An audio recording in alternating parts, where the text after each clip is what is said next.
Exist we can't believe. You told your story, they laughed it away. But the shadows remember the day, the night you saw what shouldn't be, and the truth followed you home silently. You're not crazy, you're not alone. Welcome to Cryptid Awakenings, where the truth comes crawling out of the dark. Stories whispered by survivors, left with memories and scars. If you've seen the eyes in the tree line, or heard something call your name, pull up a chair by the fire tonight. You survived the same.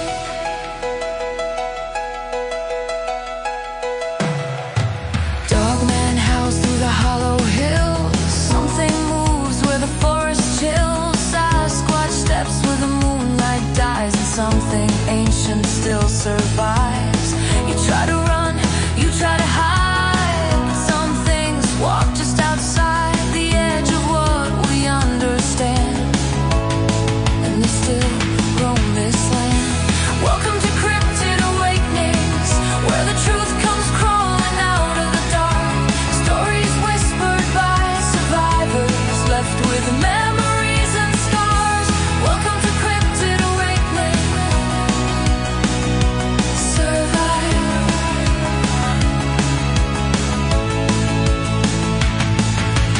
You saw something, didn't you? Welcome, everybody, to a very well-needed episode of Cryptid Awakenings. I have been super swamped. I have been sick. I have been at graduations. I have been dealing with sick kids. So it has been a really hectic couple weeks for me. Jen, how are you doing? I'm great. I'm happy. She's happy. Her I'm happy. hematoma's almost gone, guys. She's going to Yes. be trying coming down here again, and the LBL's facing some double trouble. Mhm. We always have a good time in there.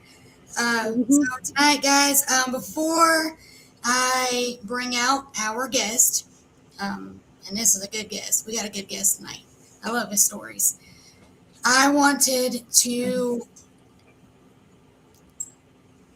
just announce that we have taken in another family in need, and we want to promote their GoFundMe and their Venmo tonight. So I want to share a little bit about this family and the little girl. This is Lily Beth. Lily Beth is from West Virginia.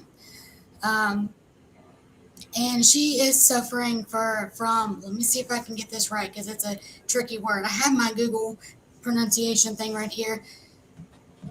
Dysautonomia, I think it's what it's called. It is, I'm going to cry because I have been following the posts of this little girl.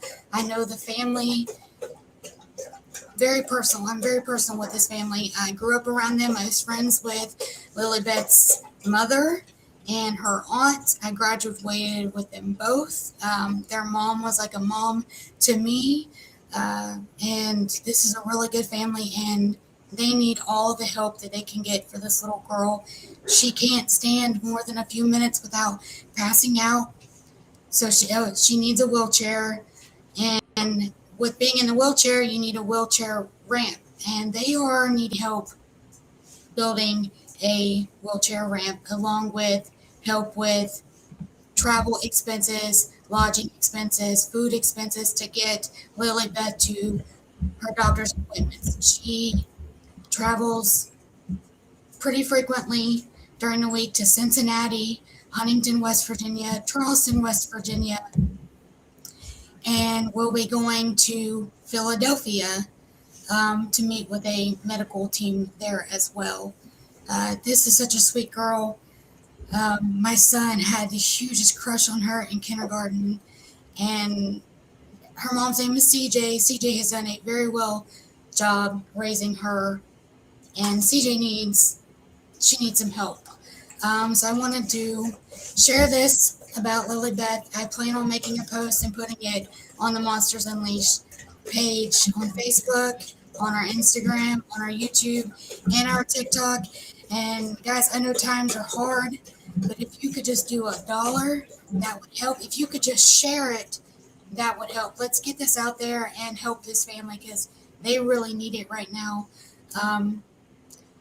Lilybeth's grandmother just had a stroke, and she's coming home today, so that's an added stress on the mom as well. And I don't know, like I have a huge heart, and just following her story and just seeing the amount of stress that this family has on them, it breaks my heart.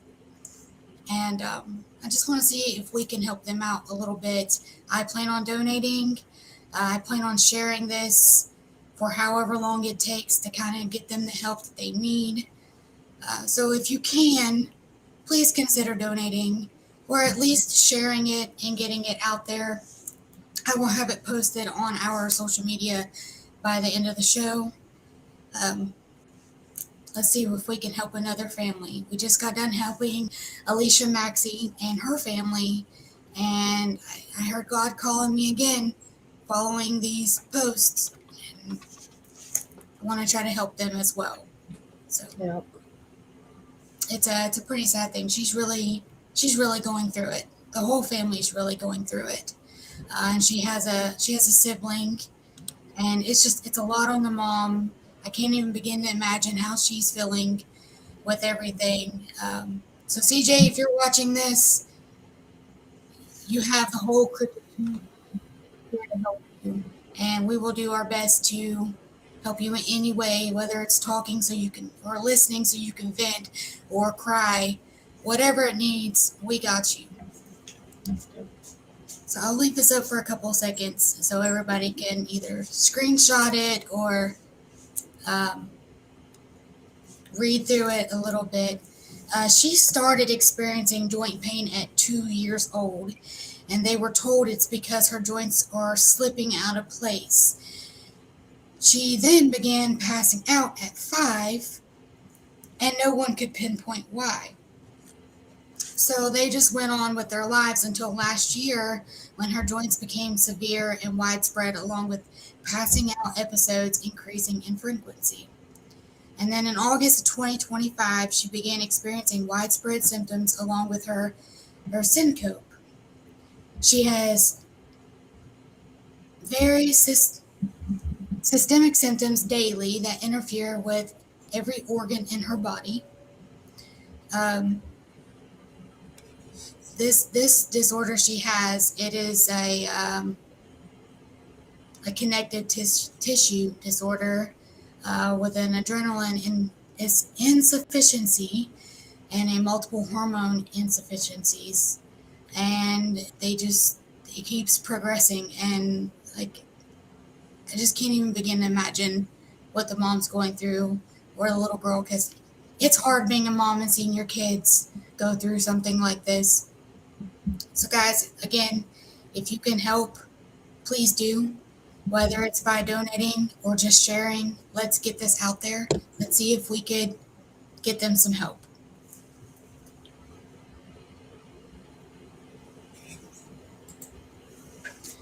It's so sad. Like it's affecting me a lot because I know this family and they don't deserve the amount of things that they have been going through. Because they're good people. They're really good people. Cassie, CJ, if you guys are watching, I love you both. I'm here for you both, and everything's gonna be okay. And we're gonna do our best to help. Tonight, guys, I'll share that again at the end of the show as well, or randomly throughout the show, just to pop it up there so everybody can see. But tonight, guys, we have Ohio Bigfoot researcher Tim Gayheart. I'm really excited for this. I met him on TikTok. He came in our TikTok live and shared some pretty amazing stories with us that has my mind blown. The one story that I'm hoping he shares tonight, I'm jealous. I wish I was there to see it because it was fascinating. So with that being said, let's go ahead and bring him out. Hey Tim, Good evening, everyone. how are you? I'm doing all right. I'm getting by. I ain't been able to get out and research none in the past year, but hopefully I might be able to get out sometime this year, hopefully. Hopefully, all them Bigfoot sightings up there, you got a bunch of groups rushing into Ohio to get them a sighting. Hopefully you get out there soon. That's to the east of me. That's probably about an hour and 40 minutes to 2 hours to the east of me. What do you think is causing the surge in sightings in Ohio? Well, the surge of them sightings was because they knew that meteor was coming, and then so happened it exploded before it hit the ground and stuff. So it was exploded in midair with pieces and stuff, and they knew it was coming. So they were leaving that area. That's what they was doing. They was leaving the area where the meteor was coming. The meteor come like I think it was 5 to 6 days after the last sighting. Yeah. Because there was like 9 sightings in 7 days, and everything was moving southeast, and the meteor hit between there and the lake. Yeah, that's kind of what my thoughts was on it. When Jen, me and her were talking about it a while back, and she was asking me, we were talking about it. I was like, I think it has something to do with the meteor. So it sounds like that's what you think too. I know a lot of people said it was because of the tornadoes that had just ripped through there, and that's probably possible. You know, it destroyed their home, and they're shifting, they're migrating. But I think a lot of it has to do with the meteor. Yep, there was some weird stuff going on around that time. Still some weird stuff going on around that now. I'm not for 100% sure, but this town, ever since I've moved in it, which has been on 2 years, this is the weirdest place I ever lived in my life. I think I've been told that this town sits on a ley line, but I'm telling you, this place is weird. There's weird things that happen out here at nighttime. My wife's caught it on camera on her phone twice already. We've had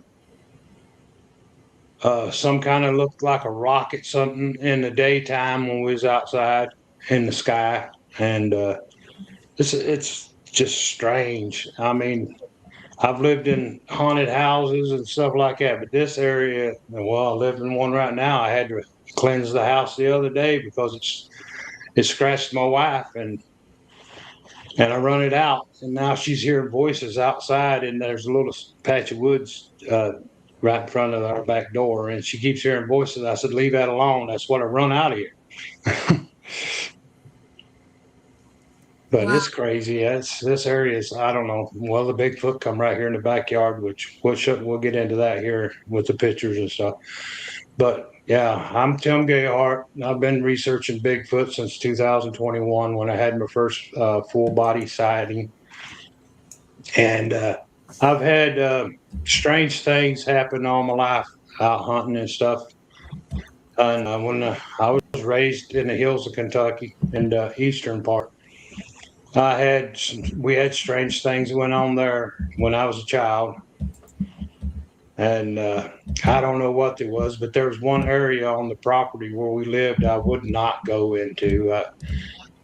I seen some dark things moving around. I was up there picking berries, blackberries one day, and I seen some strange things moving around behind the blackberry patch, and then from that area on up that hill there, I never would go back into it. But yeah, there's some weird stuff goes on, and most of these pictures that you see, all but I think there's the footprints are here in my backyard, but most of the pictures that you see are took at Salt Fork. Now we had a encounter 3.5 miles up the road from us. Then the area where I used to live by, I had encounters out there when I hunted and stuff. And I sent her a picture of that. But yeah, been into this ever since then. I never had nothing to do with any of it. Never even knew what they were until I was probably in the 8th grade. And a boy brought a book to school. Well, I lived in the hills, Kentucky. TV was one channel, and whatever they showed on that one channel, that's all you got to watch. Right. And that would have been in the early 70s and mid 70s at that time. So wasn't too much about Bigfoot. Wasn't no internet. None of all this stuff they got now, technology they got nowadays. So you didn't hear that stuff. But you'd hear the old people say down there, "Well, don't go out there at night. The booger will get you." Or don't go in the woods at night and whistle because you're gonna call in something you don't want to. Yeah, there's rules in the Appalachian Mountains. You don't do things. You keep your windows, your curtains pulled shut in your house at night. You don't go outside at all, and you don't. When somebody knocks on the door and you ain't expecting nobody to be there, you don't answer the door. There's rules that I was raised up with. But Yeah. let's get on to some of the encounters and stuff. I was gonna say, like, my grandmother always, even my parents, they would always tell me, if you go outside, you better be home before the street lights come on, and closing the windows and stuff like that. So, Yeah, do you yeah. want to start with your footprints? Let's start with the pictures of Sally. Okay. Oh boy, I'm excited for this one. The ones that were the first ones would be her and her young one sitting there. That would have been the oldest of the pictures I sent you. Yeah, right there. That's Sally. We engaged with her. She has a little one with her, looking over top of the leaves right there at you. That's on the right side of her head. Yeah, I can see it. Yeah. We engaged with her, and she took us into her family. From the very first time that I seen the one that, I don't know if it was her, the very first full body one, or if one of her little ones was the second one we seen, and then we seen her later that day in the same area. Well, let me just start from the beginning on that. We've joined the Bigfoot group. We've been watching, Not Finding Bigfoot, and a few of these other hilarious shows. And we decided, we joined a group. We seen them on the internet and stuff, on Facebook and stuff.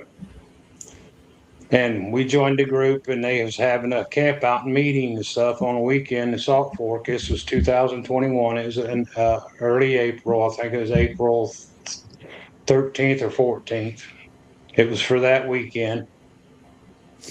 And we had time and some money, a little money. Then we went down, got us a room. I always wanted to go to Salt Fork when I was hunting. Never did get to go, but I said, well, let's go. I want to see Salt Fork anyways. So we went down there, and then we found where the camp area was, but we stayed in the motel. We just go out to the camp area during the day and most of the night. So then we started driving around in the park looking at things. We went to this area where she's at right there, and it's a dead end road where the lake ended it when they built the lake. And my wife was down at the beach area right down in front of the car. There's like a cove in the beach, sandy area, backwater off the lake. And I'm standing up behind the car smoking a cigarette. And because I always heard it, Salt Fork, the Bigfoot Triangle. There's 3 counties down in that area that they call the Bigfoot Triangle. If you want to see a Bigfoot, that's mainly the areas to go to. So we go down there. I'm standing behind the car smoking a cigarette, watching the hillside. There's 2 ridges in the valley in between, and there's a cave system in the back in the valley. I'm standing there watching this ridge line, watching for things to move. I'm like, well, I might see a deer or something, but then I seen this big black thing, every bit of between 8 to 9 foot tall, step out behind this big old oak tree. And this is about 70 yards, 70 to 80 yards up on the hill. And I watched this thing walk across about 18 foot between trees to a big old beech tree. And I'm standing there and I'm shaking my head. I'm rubbing my eyes.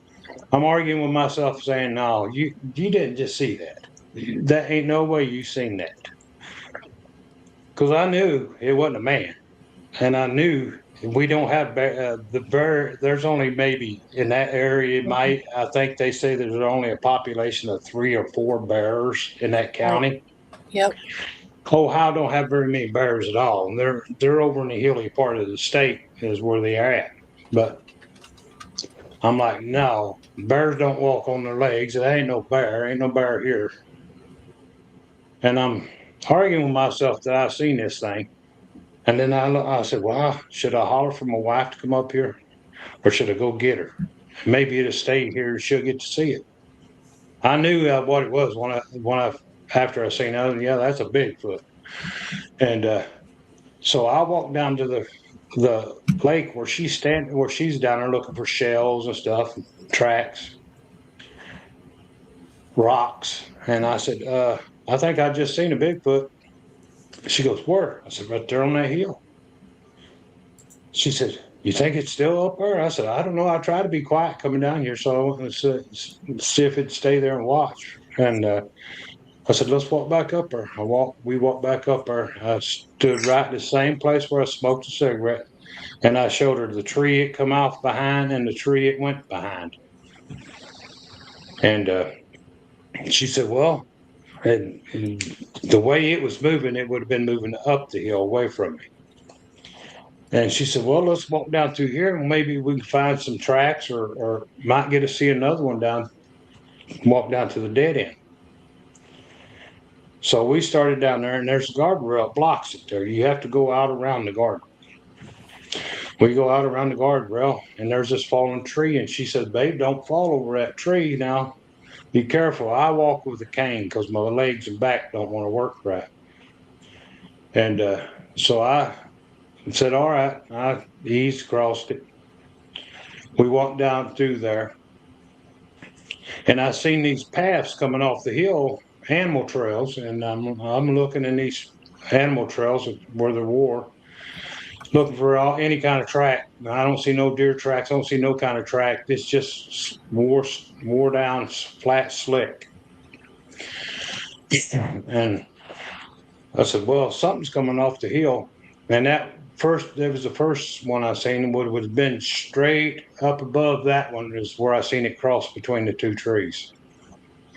So we walk on down, and there's big rocks up on the hill and stuff, big as cars. Some of them are, some of them a little bit bigger. We're walking on down through there on the old blacktop road that they shut down. And I see another one of them trails coming off the hill down the bank. There's like a 6-foot bank, then it goes back up where they cut the road through. And I see another set of trails coming off there, and I'm looking at it. I'm like, I'm looking for deer track and everything. Then I just happens there's a little forked sapling just to my right, and I just got to looking, and then right between the fork in it, I'm like, man, that looks like toe prints. I took my cane and I pushed it over, and I'm looking. Man, that's a footprint. So she was standing there looking up the hill, and I said, "Look here, ain't that a footprint right there?" She gets looking. She says, "Yeah, it's got 5 toes." It was about 9 inches long and about 3 inches wide. She said, "Well, ain't nobody would go barefoot and try to go up that hill. You'd see more tracks than that." Now, there wasn't no more tracks. I couldn't see no more tracks. And that was probably 3 foot up on that 6-foot bank. And we took a picture of it. I'm still standing there looking and watching the hill. And she said, "Well, I'm going to walk on down toward the dead end." I said, "Well, I'll watch as you go down through there in case something moves away from you. I'll get to see it and all." And she went on down. She got probably 75 to 80 feet from me. And I'm looking, watching the hill for movement and stuff. She goes, "Hey, babe. I go, "What?" I turned and looked at her and said, "What?" She goes, "I see one." I said, "Okay. Where's your phone?" Because that's the only thing we had at the time. We didn't have no cameras, nothing, just our phone, whatever camera was on it. She says, "In my back pocket." I said, "Well, get it out and take pictures." I didn't get a picture of the one I seen. I said, "I'll walk my way to you real slow." And so she took her phone out and started taking pictures of it, which I didn't send you the picture of it because it was a little one, and it's hard to tell really what it is from the cell phone camera. And I get down there where she's at, and this thing's only like 3 foot tall. It was sitting up there right beside of a big beech tree, had its arm like this on the beech tree. And she said, "It was looking at me till I got this phone out, and then it turned its head." I said, "Huh." I said, "That's a little bitty one." It was only about 3 foot tall. Oh. And then we heard like, you know how you pop your tongue? Mhm. And that little thing went around the tree just to get me. And I'm like, well, that must be mama telling it better hide. People was watching it better hide. And it went around that tree.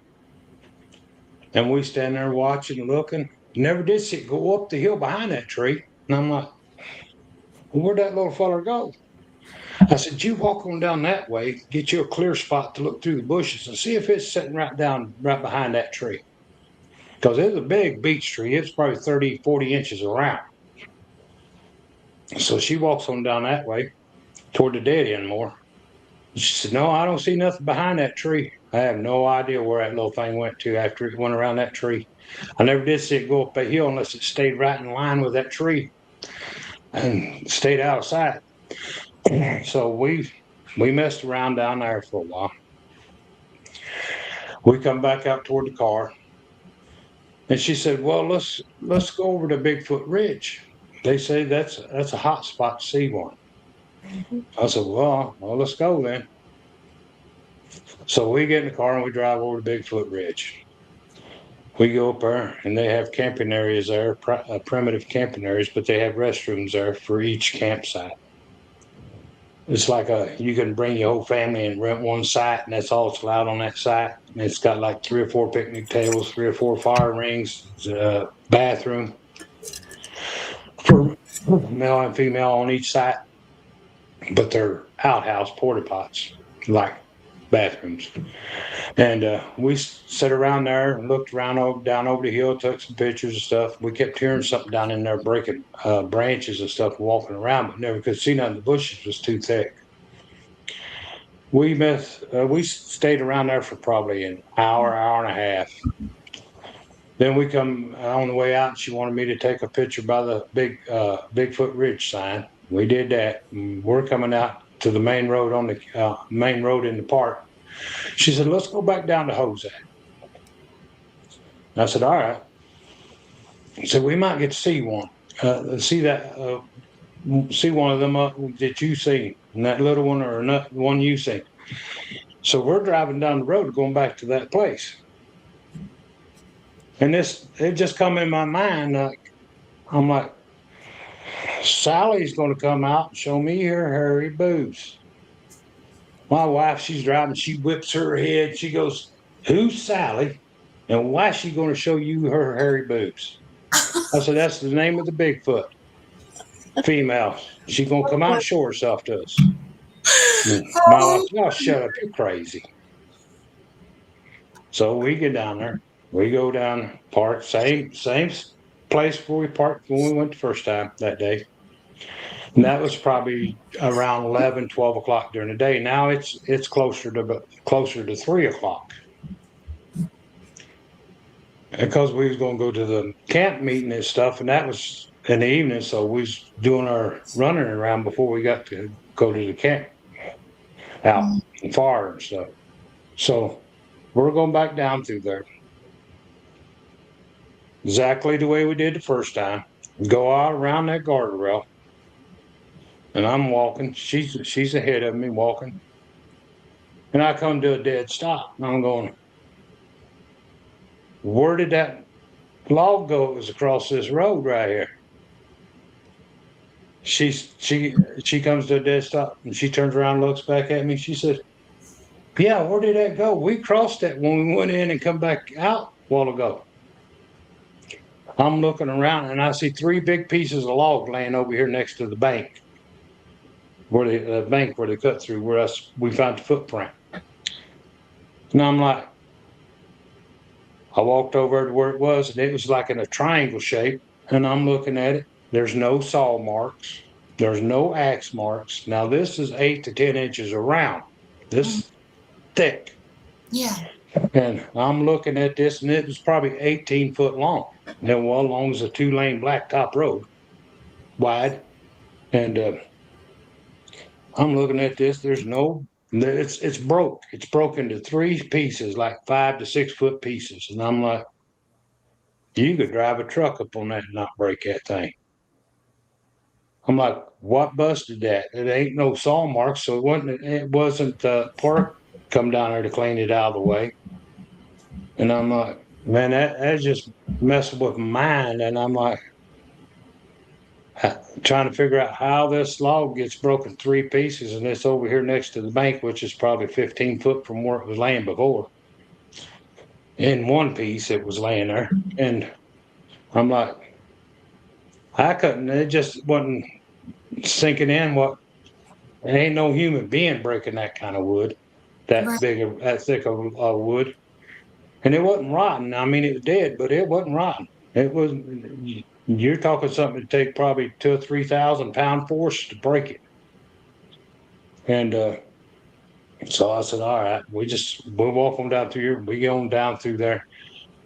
And we come to that slide where we found the trail where we found that first footprint. And I'm standing there looking. Well, something had to come off this hill, or somebody had to break that log, and there ain't no human breaking. So I'm looking for tracks. And I'm looking, I see the little one, the 9-inch track we took a picture of the first time we was there that day. And then I look just to the right of it, and I'm like, oh my God, look at there. And she goes, what? I said, look at here. And here's a 17-inch track laying right beside of that 9-inch track. I said, now, when you took that picture a while ago, that track was not there. She said, yeah, you can see the 5 toes. It was like 17 inches long, and it was good 8 inches wide at the toes. The heel was probably 4.5 to 5 inches at the heel. And it's about 3 foot up on that bank, and that bank's 6 foot up. It's probably a good 30-degree angle on that bank. And I'm like, well, there's footprint where it went back up the hill. Now, where did it come down the hill? I said, the only thing could have broke that log. So we're going down through there, and I'm track hunting from now. Well, I'm done. It's done got me now. I've done seen 2 this day. And now one of them's come down and broke this log out and moved it out of the way because I couldn't get across it good. So we're walking down through there, and I'm a track hunting. We walk all the way down to the dead end. I walked out there around the edge of the water, no tracks. Walked up, there's a trail there. Walked up the trail there at the end, no tracks. And I'm like, it had to come off the hill somewhere. So she said, well, let's go back up the other way. So we go back up there, getting in. Right behind the car, there's a little ditch, a creek or a ditch, or whatever you want to call it, comes out from the cave. Comes across the road and under a culvert, across the road. And there's a patch of flat ground between the ditch or creek, whatever you want to call it, and the hill. And the Clark had been in there pushing the dirt around. Somebody must have been throwing trash and stuff down there, and they was cleaning it up. I said, let's walk up in here. That thing had to come off that hill somewhere. There got to be a track somewhere where it come off that hill. Right. So we're walking up in there in that fresh dirt, and we're looking. I'm walking. The payloader they used, they left ruts in there with the tire tracks. I'm walking on the outside one. She's walking on the other outside one toward the hill.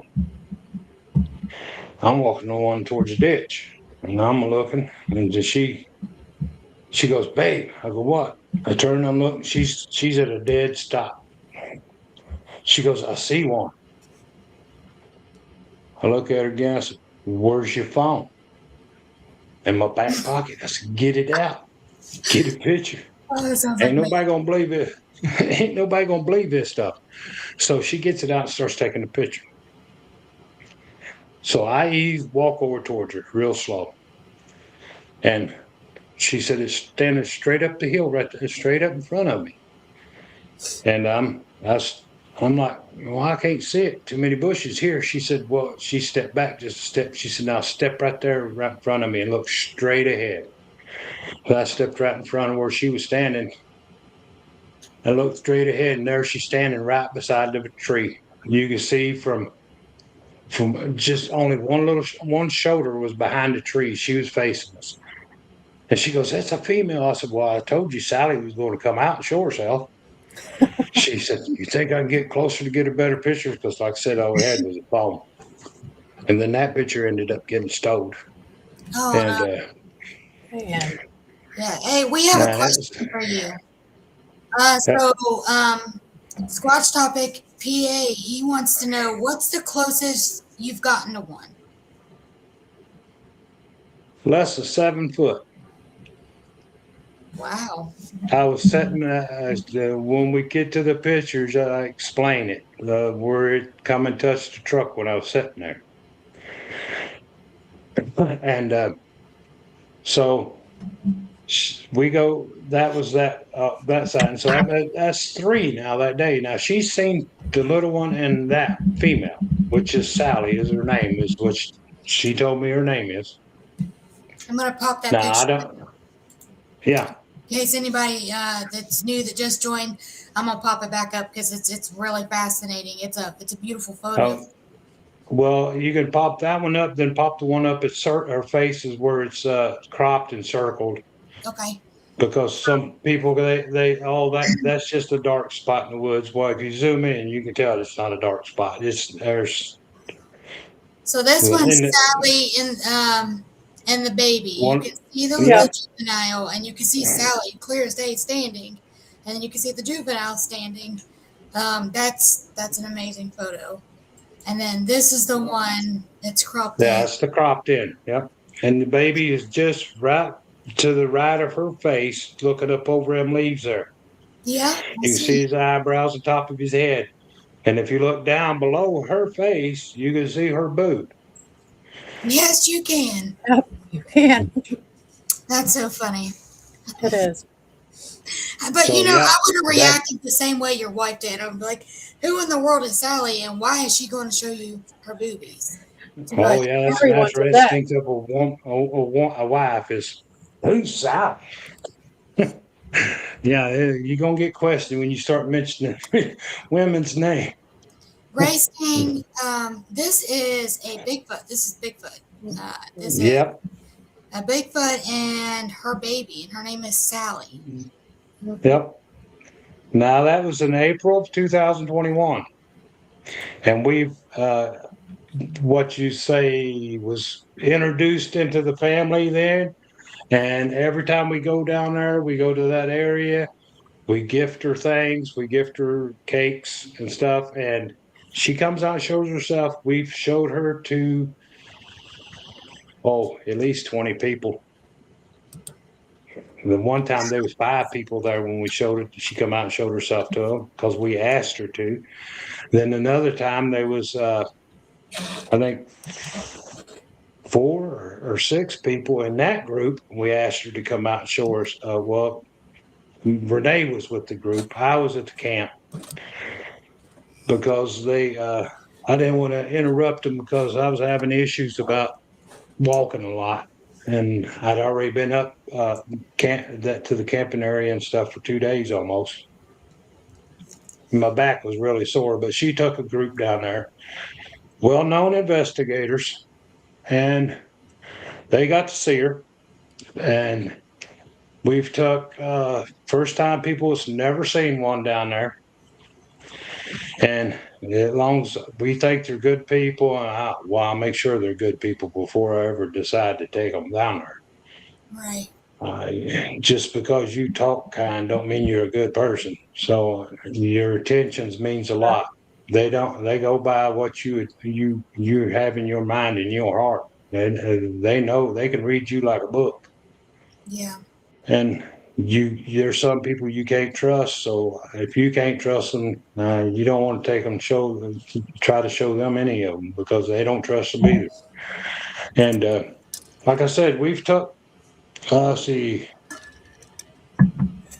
1, 2, 3, 4, about 4 or 5 different times we've took people down there, and most of them has never seen one, and they get to see it, and they get to take pictures and videos. That's awesome. That is really I found, awesome. I found a track there at Hozak. Yeah. How big was it? I just sent it to Trish. Hold on. Let me look. Could you estimate the length and width? I can Here's tell the, you which one it is. There's a tape measure right by it. Hold on 1 second. Let me go find it. Let me see if I can upload it real quick, and I'll bring Looks it. like 13 inches. That's the juvenile that I got a picture of that. It's on here. This was 2 years ago when I got that. It was, Yep. John Hickenbotham. Is that his name? Yep. John Naturalist Hickenbotham. up at Salt Fork. Yeah. Yep. Mm-hmm. Know him well. I know a lot of them down there at Salt Fork. Been going there since 21. And Renee and she goes more. Well, she went last year about 4 or 5 trips herself because I wasn't able to go. And camped out each weekend. And she took a few people down there, and I FaceTimed one time last year with Sally down there. Renee used her phone and was talking to me on FaceTime and held her phone up and was videoing Sally while I was talking to her, and she kept going around the tree like this, looking, see where I was at. She could hear me, but she could not see me. Isn't that amazing? I love that. I love stories like that, like the close relationship that you have with Sally. And it looked like you were pretty close to her and her baby, and she wasn't really. I mean, based off what you've told me, it didn't sound like she was really aggressive at all. She just felt comfortable around you. That picture you just showed, where her and her baby, then the cropped in one. That's about that was about 60 to 70 feet. Yeah, that's not that far away at all. No. So that's amazing. This is the footprint that Jen found. Yep, that would have been her the picture I've got, the one of that's squatting down, that would be his footprint. He's about 6 foot tall, and he's about, well, since we've been going down there in 21, he was probably 4 foot then in 21, and he's about 6 foot now, Wow. 6 to 6.5 foot. She's had 3 babies since then. Damn. She had the one in 21 that she had was newborn, and she had one in 23, and she just had one in 25. Sally's been busy. Yeah, she has. Yep. She's been real busy. Good Mhm. job, Sally. Good job. Keep Get it, producing. girl. Yes, get it, girl. I love the stories about Sally, especially the one with the hairbrush. If you don't mind sharing that, please do, because Oh, okay. I talk about it all the time. Well, we was down there. It would have been May of 22. But before we got there, the night before we was going to leave to go to Saltmore, because it was a weekend for the Bigfoot campouts and stuff. It was a group camp out we was going to go to. Well, Sally said she wanted a hairbrush. She wanted to make her hair look pretty like my wife's. Well, they don't call them wives; they call them mate. She come to me in my mind and told me she wanted a hairbrush. She wanted her hair to look pretty like my mate. And I told Renee that the next morning when we got up and stuff. She said, "Well, when we get to Cambridge, because that's where we got a motel all the time at." And she said, "We'll go to Walmart and we'll get her a brush and take it to her." So we did that. Go get Walmart. Once we got there, got a room. Went to Walmart, got a brush, got her favorite cakes, and a bag of apples. And we take them down there. We got a gifting tree, and we took them down there. Took the wrapper off the brush and stuff. It was a wood handle brush, soft bristle, brown handle, black bristled. We put it with the cakes and the apples and stuff. We left there and went somewhere for about an hour or two. Went back, there was nothing there. Well, this was in 2024. We was at a Bigfoot camp out. Had the weekend, and there's some well-known YouTubers were there. Nancy from Ohio Bigfoot Stories. She's so sweet. And Grizzly, Bigfoot Grizzly was there. Then Icebox was there. They all had their own YouTube channels. And one guy from West Virginia, I'm not going to mention his name because I don't have the right to mention his name. But he's in West Virginia. He's a well-known researcher, well-known. And then there was several other people that there was a lot of well-known researchers there that weekend. And they all wanted to go down and see where Sally was. The area where Sally's at. And so Renee took them. And they went hiking on the trail up there, and they're discussing this. Now there's I think 6 in this group besides Renee. And we'd already told them about the hairbrush at the campfire the night before. And they went up to the cave, and they coming back out, and they said they wanted to walk up to the dead end. And Renee and the women are back here, and this guy and his young son, was up in front of them a little bit, probably 30, 40 feet in front of them. Because you know how women are when they're talking. They walk slow.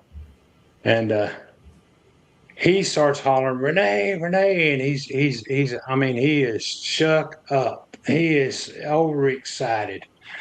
He's hollering, "Renee, Renee, Renee." And Renee says, "What?" He said, "Come here. You got to see this. You got to see this." So they all got there. He said, what color? When Renee, he said, wait, they got like 5 or 6 foot from him, and it was laying on the ground right in front of him. He goes, what color is that hairbrush that Jens gave Sally? Renee told him it's got a brown handle, it's Goody, and the brand's Goody, and it has black bristles. He said, you ain't gonna believe this. He said it come flying out of the woods and landed right here in front of me on the ground.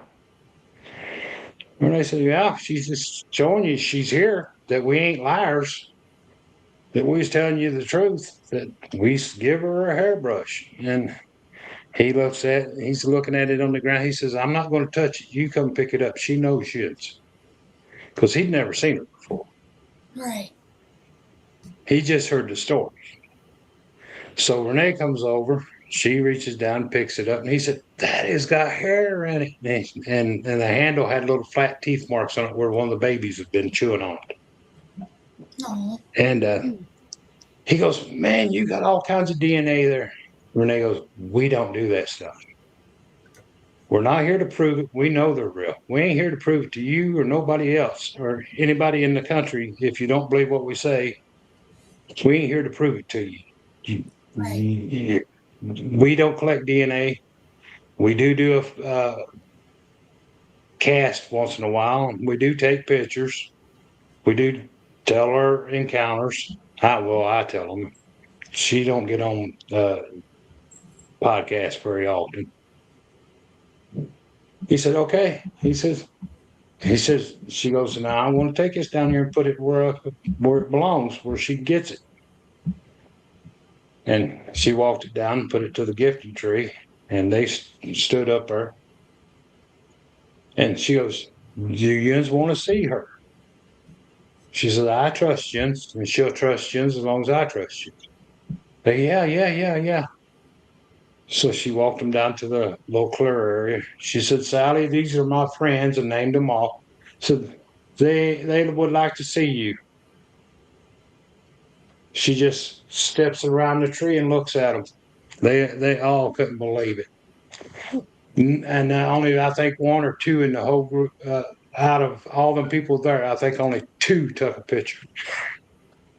No. So they I don't. just love Sally stories. Like, that's one of the first stories you told me, and it just blew my mind, and it just had me in awe, because that's just like a sweet thing. And even if you took DNA, you can't trust anybody to test it. No, sure Well, can. it costs too much too. It costs you $10,000. Oh, yeah. I ain't got $10,000. No, neither do I. Not for And that. I'm not out to prove it to nobody. Hey, you either believe it from the pictures we get, the encounter stories I tell you, or hey, it's on you. It's not me, but it is fact, the fact of life that you've been lied to, and they are real. And there's many more things out there in the woods that Yeah. are real that you Yes, sir. been told in folklore and everything else, but everybody tells you it's a lie. There's no such thing. It's just legend. Because I've seen it. Yep. I ain't seen them all, but I've seen different things. Dog man. Oh, yeah. I think you shared a story with me about a dog man when I first met you. But there's so much out there, more than what people realize. Like, now I'm seeing these rakes more frequently than anything, and I'm like, what in the world's going on with all this new dogman activity and these rakes coming out with them? And it's more frequent. It's almost every weekend we go out, we're seeing a rake. And I just want to know what's going on in the area that I'm going into, that they're coming out so much. And they're really scary looking. Yeah, they're gray colored pale, and they got real sharp teeth and claws, long claws. Yes, sir, they do. And they run around like a spider. Mm-hmm. Don't they? They can run around on their all fours like a spider, faster than you can run, and then they can't run as fast standing up as they can on all fours. Yeah, and I've also seen them, and this is weird, I've also seen them so their legs are bent like a spider, like they're crawling like a spider, but the their backside is slithering like a snake. Yep. So Yeah, this is crazy. And they make it like a click, click, click, click, click, click, click, click, click noise, like yeah, sonar hunting for you. yeah. Yeah, Oh, that's crazy things out there. yes, sir. And There is. Renee's seen them, and Renee's seen a couple grays, and she's had encounters with the dog man. She has recordings of ghosts on clear audio. I mean, clear is me and you talking, but she don't share it with nobody unless you're real close friends with her. Right. Yeah, She don't trust nobody. I understand that. I'm starting to learn who I can and can't trust, and yeah. So I just keep a lot of stuff that I find to myself now. I don't even post half the stuff that we find. I mean, we'll post like little snippets of new areas like we'll go into, but we won't do too much to give it off. And maybe some structures, but anything really, really significant, I'm not posting it. I'll journal it Uh, or I'll share it yep. with somebody I can trust, but I'm not posting it. I don't blame you. Well, you can show that one picture where the one is sitting in the green, the one juvenile's a little bit bigger, and that's the juvenile's footprint you got that right there. Now that was in 2000. That was in I think it was June of 2021 when that and got the picture of that. Now he would be about that size of that track that you found at Salt Fork last year. Oh, okay. There's only 3 juveniles there. That's probably from that size now because of the babies growing up and then bigger. And then there's Sally and then her mate. And that's it in that one area. How tall would you say that this child is? That juvenile there is probably 3 years old. Look at that. And that is just, you have some of the best photos of He them. does have It's, good pictures. you can make them out clear as day. Yeah. Make it out, guys. Please put your bifocals on because I'm like setting facial features and the head and the body of it. So that's pretty amazing. Mm-hmm. Yeah, that one, like I said, that was about June of 21. The first pictures you showed, that was in April of 21. And we went 5 trips in 21. We went down there 5 times, stayed a weekend each time. We did 3. We did one May, one in April, one in May. No, I'm wrong. We did 2 in April. We did 2 trips. We did one on around the 14th and one around the 28th. Then we went down, and it was like right after the Bigfoot conference in May. And then we went down in June. It was too hot in July. It was about the middle of August we went back down. And then we went down in September and October. Because it's almost 3-hour drive from where I live.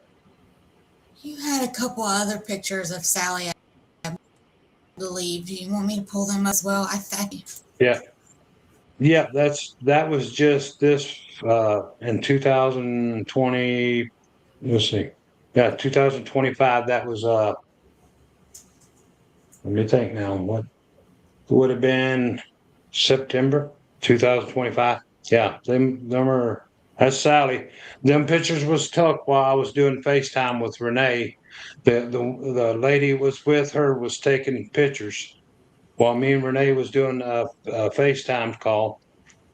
And I was talking to her, and she was kept getting pictures of her as she was moving, trying to see where I was at.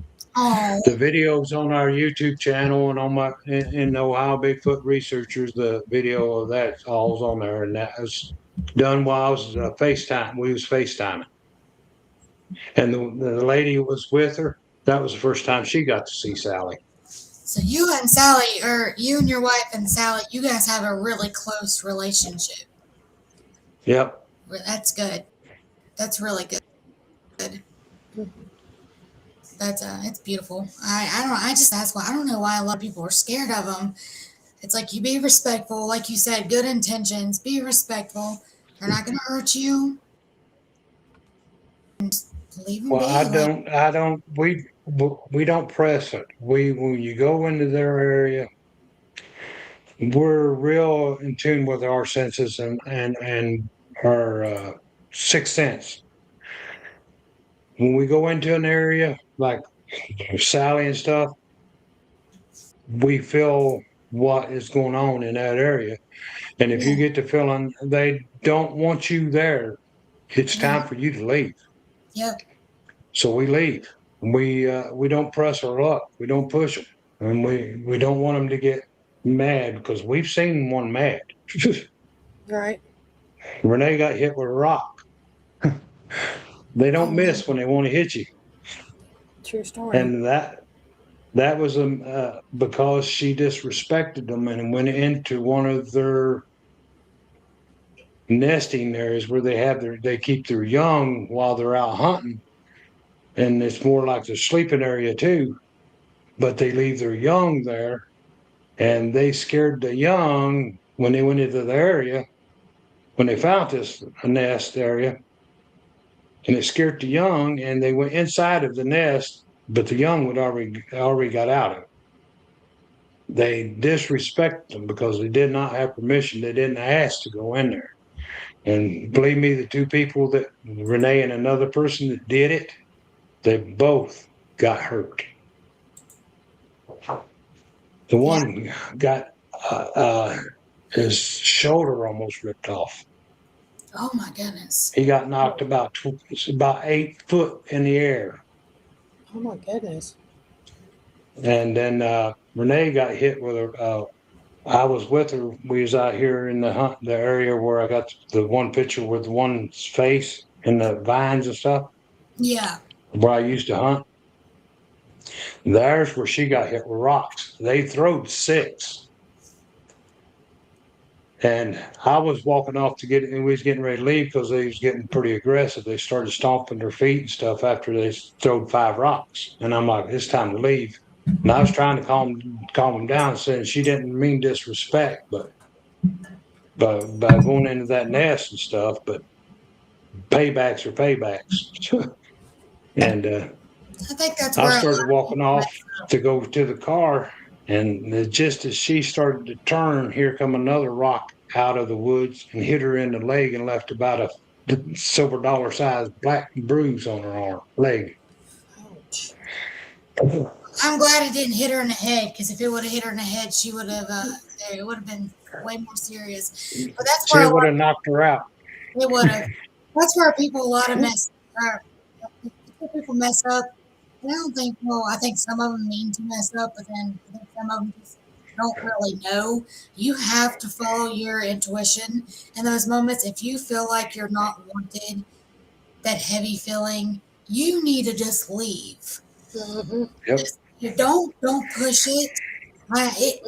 Especially if you're a researcher and you're out there, I get you want to see one, you want to research it, you want to get evidence. That feeling that you need to leave, don't be stupid. Just go. Just leave. Just go. Yep. Show respect, and then they might respect you, and show the next time you go out, they might give you some evidence.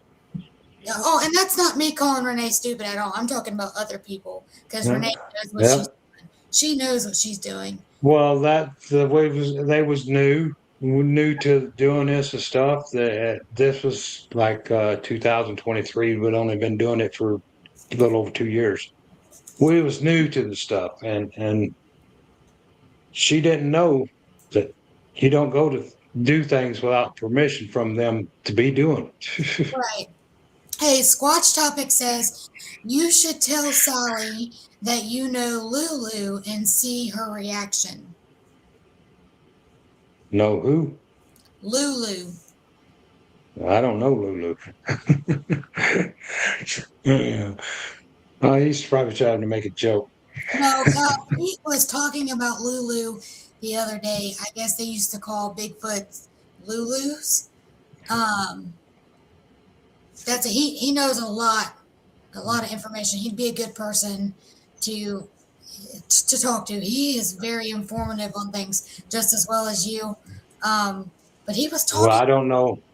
I don't know all the native names for them, but I know a couple of the native names for them, like Tonka, which is Big Brother, and then there's I can't think of it right now. It's weird, but it's native tongue.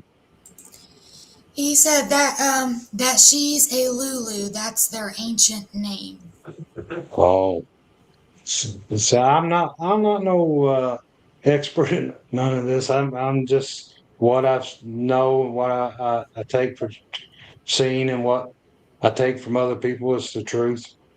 Yeah. I don't. I'm not. I mean, I don't know all the names that, like I said, the native names and all the other names for them, but I do research stuff quite a bit.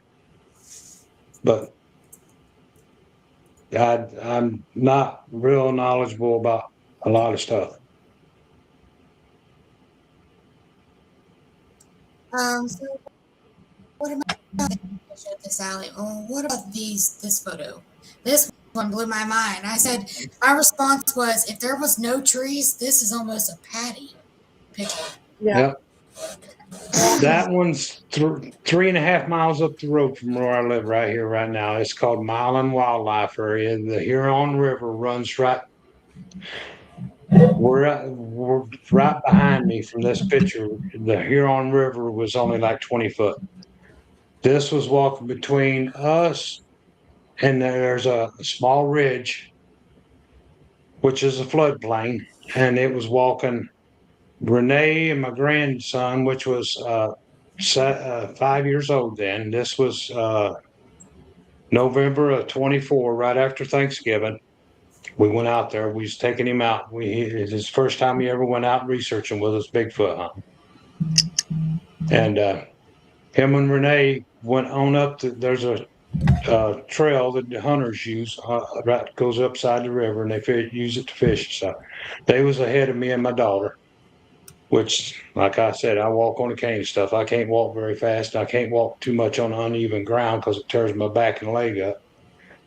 And me and her, we're just taking our time walking behind them and stuff, looking and watching.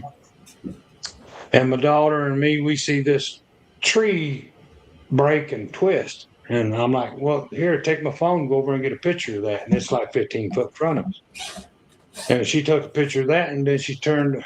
I said, well, take a couple pictures of the woods in front of you now. We didn't even see it. She took the pictures. We got back home. I put them, took them off my phone, put them on the tablet, so it's bigger tablets, so I could zoom in and stuff. And that's what we found in the pictures. Well, it had been walking right by us. It was trying to come away from around where Renee and the grandson was, and then it's come up on us, and then that was what we got. Yeah, you can clearly see that it's walking. Like, I mean, look at the leg and the other leg, the gap. So it's got one foot in front of the other, and it's walking. And if anybody ever argued this was a tree, y'all are dumb. You can clearly, it doesn't even match any of the trees in the photo. I love this photo. You can see the different colors where the sun hitting up towards the top of the head. It's darker, and then like down toward the waist is a darker area. The shoulder and the leg is lit up by the sun.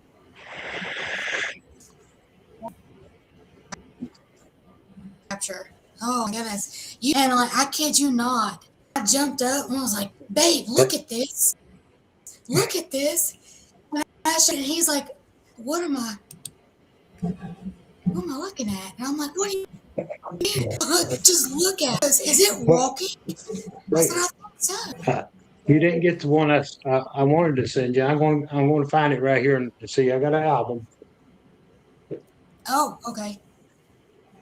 All right. That's awesome. Yeah, Rasting, that is a picture, a really good picture. Mm-hmm. Wait just a minute, and I'll show you another one, a bigger one. Oh man, he's got me excited. I'm like, I'm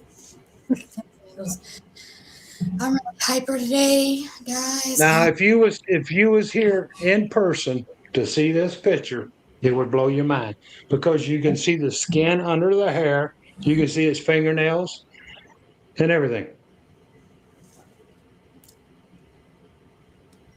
Oh wow. Now this one pushed a tree over and give us time to get a camera. This was like 2022. I bought a cheap camera then. Now this is the same area. This is Sally's male mate. I don't know if it's. You see it there? Oh, I see. Oh my goodness. Yeah, I can see it better now that you did that. Is that the 12-foot one? No, he's about 9 to 10 foot. Okay. You see, if you was here and you could see this in person, it would blow your mind. Maybe one day I'll get the opportunity to come up there and meet you and your wife, and I'd like to go to Salt Fork sometime. Jen speaks a lot. See, I have different pictures of this little one. We moved in different areas. Here's one, a black-faced older juvenile looking between the crotch of a tree. I don't know if you can see it or not.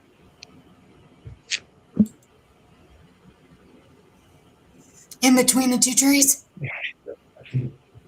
Yeah, no, there's one big tree and it's the fork, which was about 9 foot to the fork. And it's standing there looking through the fork at me. Like I said, I got pictures. All kinds of pictures. Big old album. Mm-hmm. And that's hard copies.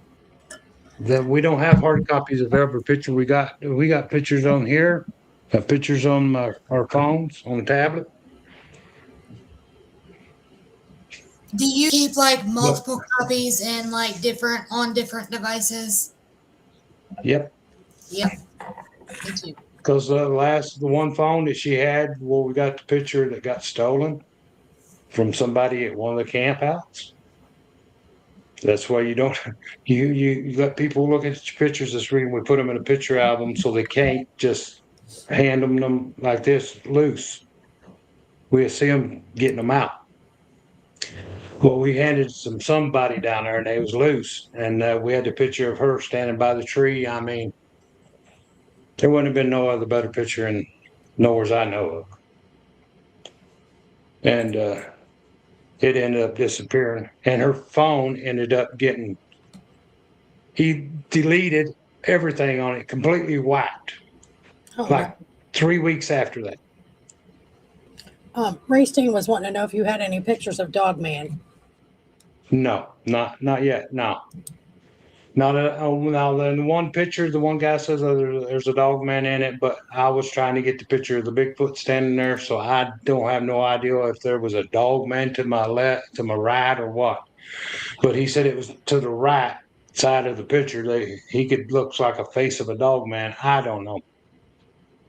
I've heard of stories around this area that dog man's been seen, but for them to be a Bigfoot and a dog man within 10 or 12 foot of one another, I don't know. I have no clue. Like I said, I don't pick out things in the picture and say, well, this is what it is, or this is what it is. Because if I didn't see it, when I was trying to get the picture, I usually don't even acknowledge it Right. because I don't chase pareidolia. Right. I get that. That's like the picture right there. The one is in Milan. Mhm. No, that's not pareidolia. That's not fake. That's not. I mean, I didn't see it moving, but just a matter of 30, 40 minutes after we took the pictures, I was looking at them. So it ain't like you can't clearly see what's in the picture. Oh Now, no, if you it's can. something iffy looking, I don't do that. But most of the pictures we take, we're looking right at them. We know they're there. Like with that dog man encounter of mine, that wasn't paradox. Breathing and eye contact with it. I was Huh? over here, I was recording. So I looked and it caught it, but I'm looking at it as my phone's over here. So that wasn't pareidolia. And that wasn't a Yeah. lie either. So I know what I saw that night, and that was crazy. That really messed me up, Tim. That messed me up for a while. Yeah. Mhm. So, but he's got guys. He's got Yeah, some. I got a few friends that's run into dogmen, and they're scarred for life. I mean, they still have, when they even talking about it, they're shaking and they're really nervous. Yeah, yeah. I get. Now, the other pictures that the ones to answer the first question we had, how close we were. Show them the picture of the truck. Okay, so let's see. You have How, three of them. I'll show them this one first, then I'll just go down the line. Now this is a Ford F-150 crew cab, 2023, I think it was. This was in 2024, August the 26th. Me and another researcher was sitting on the tailgate of that truck, and it has a 6.5 foot bed. It had a Tahoe cover on it.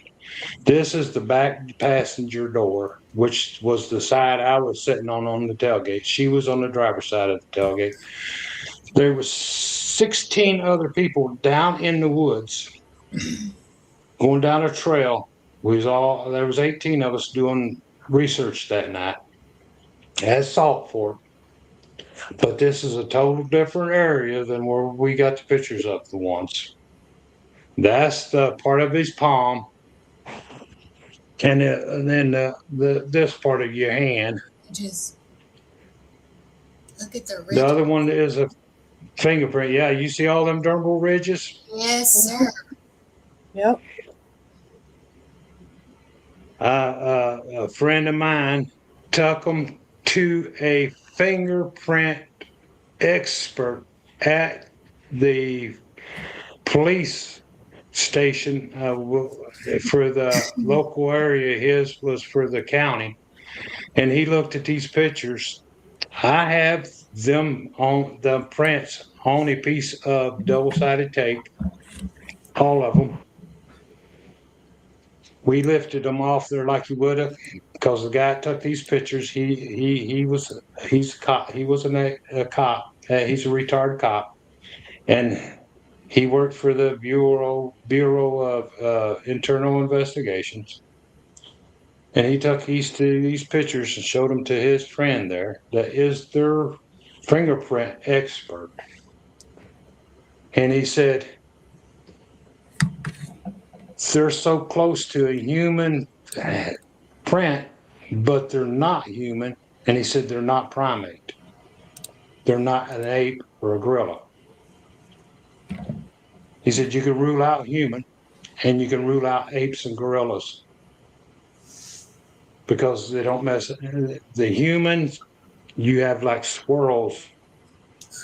These are a little bit wiggly lines. Gorillas and apes are totally different. That's amazing. The And I was ridges. sitting on the tailgate, so I was only like 7.5 foot. I pulled my weapon. That's how close it was. Did And it? the researcher was sitting beside me. She goes, you got a gun? I said, yeah. Because we sitting in the total dark. No, we didn't have no lights, none whatsoever, just whatever ambient light from the moon. And the people down in the woods, all the 16 people was down there, they done a call, which I don't do that, but you can't control everybody. So they did a call. We're on top of a hill in a parking area in Salt Fork it's a wildlife area. They do this call. I hear this dog over my left shoulder down in the valley, house dog, sound like a hound. It barked 3 times.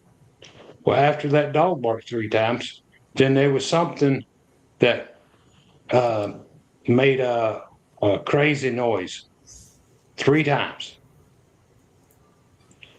Then it was probably 5 to 10 minutes, no longer. I hear this thing in the bushes over here next to me, on this side, on my left side. Then I hear something up in front of the truck crossing the gravel road into a CRP field, which is just growed up weeds. And I'm hearing this thing come across the gravel road, go into this weed field, and you can hear the weeds as it's walking. You hear the weeds go shoo, shoo, shoo. And it's coming around to my right side, which that's the side she's sitting on. And I'm going like this with my elbow, pointing that way for her to listen. She said, yeah, there's something moving there. I said, listen, watch, listen. And then I hear this one over here. And just as I turned around, because I heard something come out of the bush, we're only like 6 foot from the bushes, the woods. And I turn around, and here it is on all fours. And then it stands up. Then I reached and got my gun because I carried it in a shoulder holster, unsnapped it, pulled it out, and wrenched around in the chamber. And it was standing up by that time, right beside the door. And when I did that wrench round in the chamber, it went back down and went back in. So I just slid it back into my holster. And that's when she asked me, you got a gun? I'm like, yeah. You don't come out here at night without a gun. You don't know what kind of people you're going to run into. And Right. I didn't tell her it was standing right there. I was trying to keep her attention on this one over here. There was one on each side of us here. And I'm like, and then after this one left, this one comes on down, and then it comes back across the gravel road, comes right in front of the truck in the wood line, going to the people that made the call. And there was 4 or 5 women standing in a bunch. They were standing in different little bunches, and it growled at the first ones. And that's when they started hollering for the guys down in the woods with them. They had weapons. They all run to them. What's going on? What's going on? Something growled at us right there, and we seen eyes. Then that's when they come out of the woods. But I didn't tell nobody that this one was here. The one that when it went through after it crossed the gravel road, she could hear it when it come back into the woods in front of the truck. She could hear it. You could hear it when it was walking. You could hear it. Thud, thud, thud. That's now it's the sign of the footprints. About that sound each time it's stepped. So it's making a good 5 foot to 6 foot stride. And she said, I hear it going right there. It's going right there. And I said, yep, it's going right to him. They ain't run a mile there. When it growled at them women, after they got all the men up there, they around that little group, they all come out. No, it's getting too dangerous. They're too close. I'm like, well, no closer to the one right behind me. And, Yeah, that one real close. and the next morning we get up, and I didn't even know it touched the truck. we had to drive down gravel roads and go back and drop off the researchers that we hauled up with us up to the areas.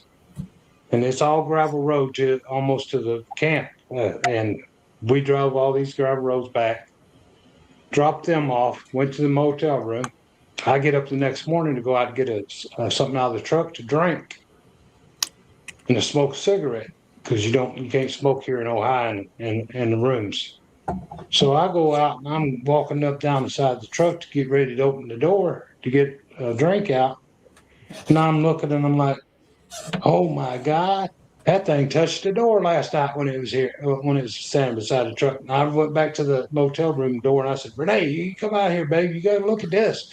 She come out there. She says, well, that was handprints and fingerprints. I said, she goes, when did that happen? I said, last night when it was standing beside the door last night. She said, I didn't even tell her because I didn't want to make a big deal of it. And I'm like, she said, we need to get these fingerprints and let people see them, get them off this truck somehow. So we get dressed and get ready, go to the camp, get out there in the camp, and just so happened one of the people there, the researcher that was sitting on the tailgate of the truck, she had double-sided tape that she used to collect hair samples and stuff with. And her and the ex cop, they's one put it on there and lifted it and took the pictures of it and stuff. Cool. Nice. And then that's when I told her the whole thing that was going on. I said, you remember last night when I pulled my gun out, wrenched round in the chamber, and you asked me, do you got a gun? I said, yeah. I said, it was standing right there beside the door when I did that. She said, why didn't you tell me? I said, I couldn't have you make a reaction and it that close. And it might not have been a good reaction from it. I said, I don't want to have to shoot one of these if I don't have to. Yeah. I said, I was trying to deal with the situation to keep you safe without, hey, she's never been that close. She's seen one or two, but they've been like 75 to 100 yards away. Right. What are you going to do when you look at one that's 7 foot from you?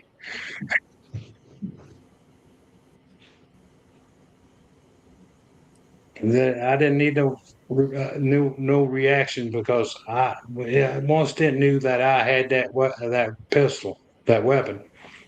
It decided, well, I need to back up. Yeah. 7 foot. That is wild. I'm going to show those photos again. Well, 6.5. That's the back door, and it's a 6.5 foot bed, and you let the tailgate down. And I was sitting on the tailgate, so it's around between 7 and 8 foot.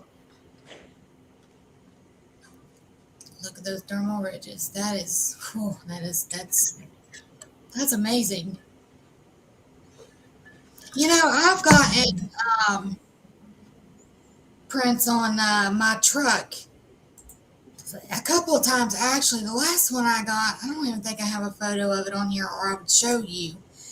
But it was small. It was like 5.5 inches long, like 3 inches wide, and it only had 4 toes.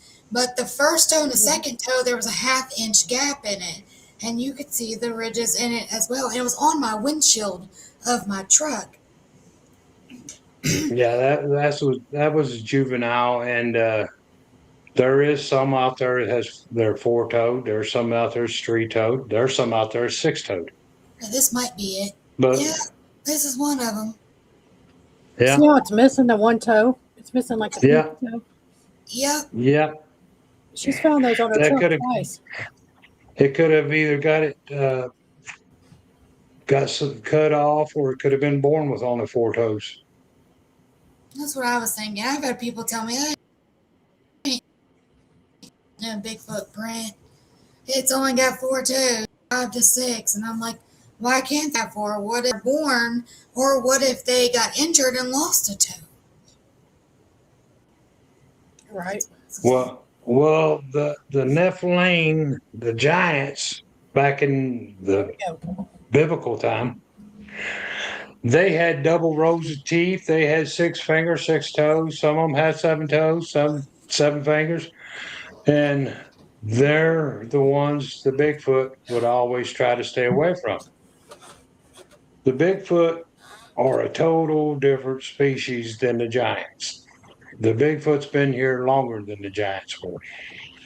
The Bigfoot is the Native Americans. They had relationships with the Bigfoot, and they that's the reason when you see a Bigfoot, that's the reason they go like this. You hold your hand up like this at a Bigfoot. So it knows you are close to its bloodline. You are human. You're not a Niflin. You're not a crossbreed. Take a second and just say hi And to there's TikTok family. And that's the reason, like Ernie Devereaux, he said that the Bigfoot kept pointing at his hand and pointing at him, pointing at his hand, pointing at him. He was trying to show him we're almost the same. Yeah. You ever heard his encounter? Well, that's why he was doing that. That's the reason the Indians always go like this.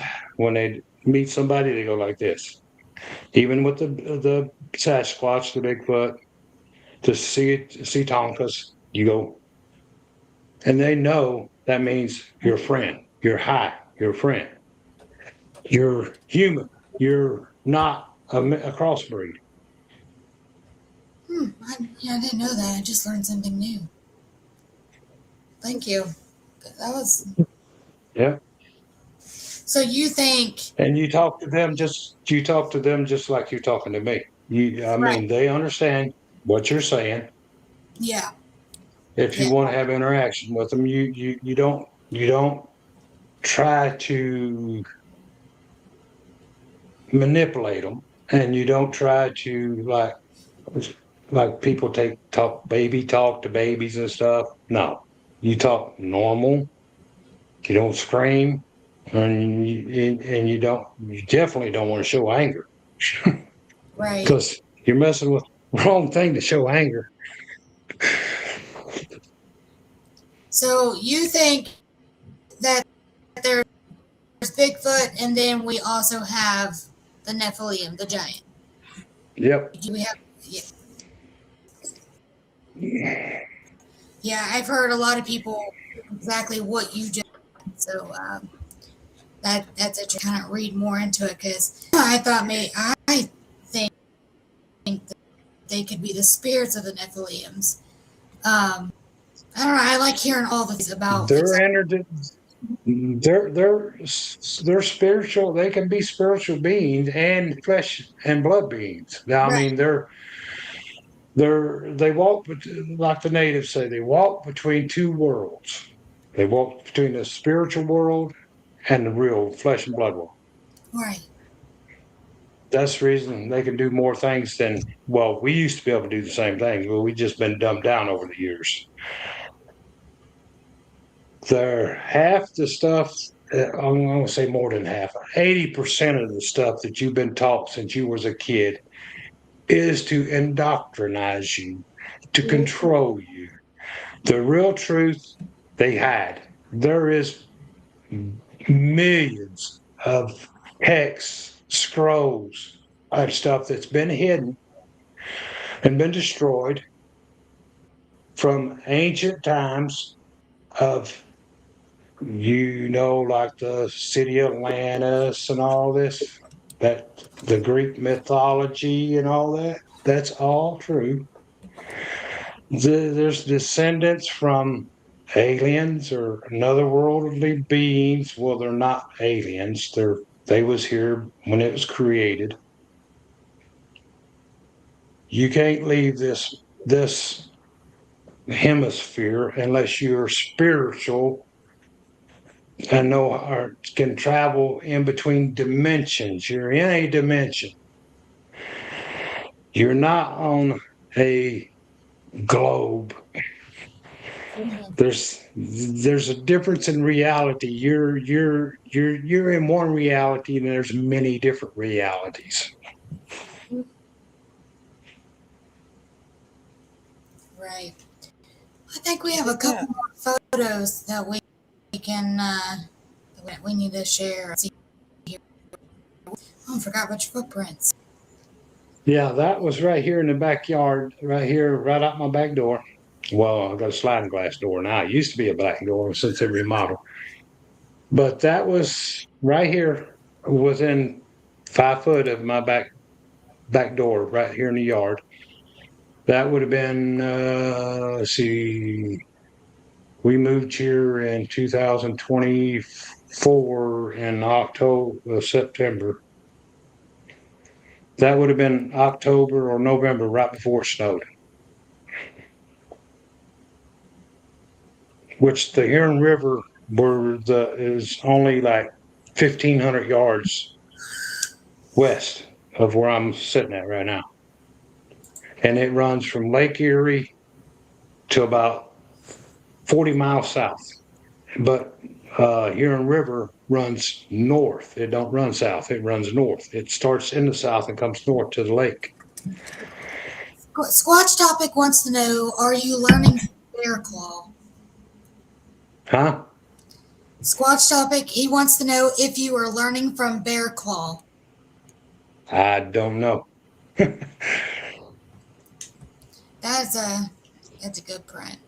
But I know ever since I was a child, even before I knew what a Bigfoot was, before I ever even seen a picture of one or even heard of what one was, that I used to have dreams of them chasing me.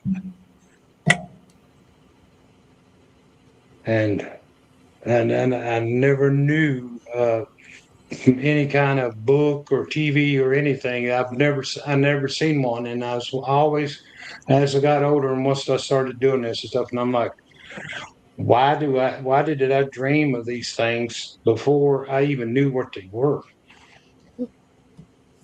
That's weird. You were connected at a young age. Mm-hmm. Yeah. Well, when I was probably 9, that was right here. That's the mulch right here beside the house, right beside the apartment. That one is around 19 inches. All 3 of these prints are from your property, by your house. From where I live, yeah. Right Did out they here, ever come right up out. and slap the side of your house? They slapped the house, yeah. They've slapped it right here by my bedroom wall. I've had orbs come right in the house. And then after the orbs, I see the orbs and they leave, go through the wall. Then something would slap the wall. Yeah, that's the same print, but that's just a different angle on it, so you can see the toes. But that's right here in the mulch, and right by my back sliding glass door, where they put mulch around the building to keep the weeds down. So they're kind of close to your house, real close. Yeah, my wife's got a picture of where one was tore a neighbor's wood fence here. There's a chain link fence, then right behind it's a wood fence, and there's trees and stuff that grow right in there. And one night she was out there smoking, and something ripped one of them wood fence panels back, and was standing there. You can see there's a pole light and stuff right here, and the light was shining. You could see the whole shadow of it on that panel as it's hunkered down, trying to look at her through the fence. Oh yeah, there used to be like a 5 to 6 acre woods that went this way, north and south, just to the west here, right at that end of the property line. And they cut it all down last year. That's they're not. It's coming up here no more because that went and connected the way the route would have. It connected over to the woods that connects to the river. So they had a way they could get up here hidden. Now they don't. And then we have one more photo. Let me see if I can see it. My eyes are so bad right now. I think this is it. This that is the hunting area. This is a younger male. I hunted that area for over 30 years. I knew they was out there. And but I tried to keep it. I tried to keep it out of my mind so I could hunt because I hunted it day and night, and I didn't want that in my mind when I was hunting at night. And but right straight behind that sign, you can see its head right there, its whole face. Yep. But somewhere's over here to the left, I mean to my right of that sign, over in this area, somebody said they seen uh, something that looked like a dog man in some of the pictures that I took of it. I was standing just behind that sign and took that picture. That was like 25 to 28 feet. Yeah, I can make out the facial features on it, but I do see where somebody would say it looked like a dog man because I can see ears, the snout, and the eyes, and up in the tree. Well, that's what they said before when I showed it to them, that showed them that picture and stuff. Didn't you see that dog, man? It was right there looking right at you. I'm like, no, I was focused on getting the picture of the one that I could see standing there, the Bigfoot. Right, Because it you was ain't focusing getting, on the Bigfoot. because you was it was getting dusky dark, and I didn't even know if I took it with my cell phone because I know my other cameras wouldn't. They won't take it, and once it starts getting dusky dark, the ISO don't go up high enough. And I lightened this picture just a little bit. The original picture is a little dark because it was getting dark. Now that's the only thing that's been done to this picture is I brightened the contrast on it Right. You so you guys could see me see going that. like this with the computer? It's because like I'm really scoping out this because it does look like a dog man up in the tree, but like right across from the Bigfoot. You can see the Bigfoot standing behind the sign. Then if you come over to the right, I can see two ears and make out like an eye and snout. I can't even talk. Snout and then another ear, and it looks like it's up in the tree. So I'm kind of like leaning forward, like I'm not the crazy lady. I'm just trying to really look at the photo. I can't zoom in on it, but I can see the facial features of the Bigfoot clear as day. But that does look like a Yeah. dog man up in that tree. Well, like I said, I was focused on getting a picture of him. I wasn't. I didn't know if there was anything on this side when I started taking the pictures. But I seen him standing there. I was looking him dead face to face, and I'm like, that's what I was focused on to get that picture of him. Yeah.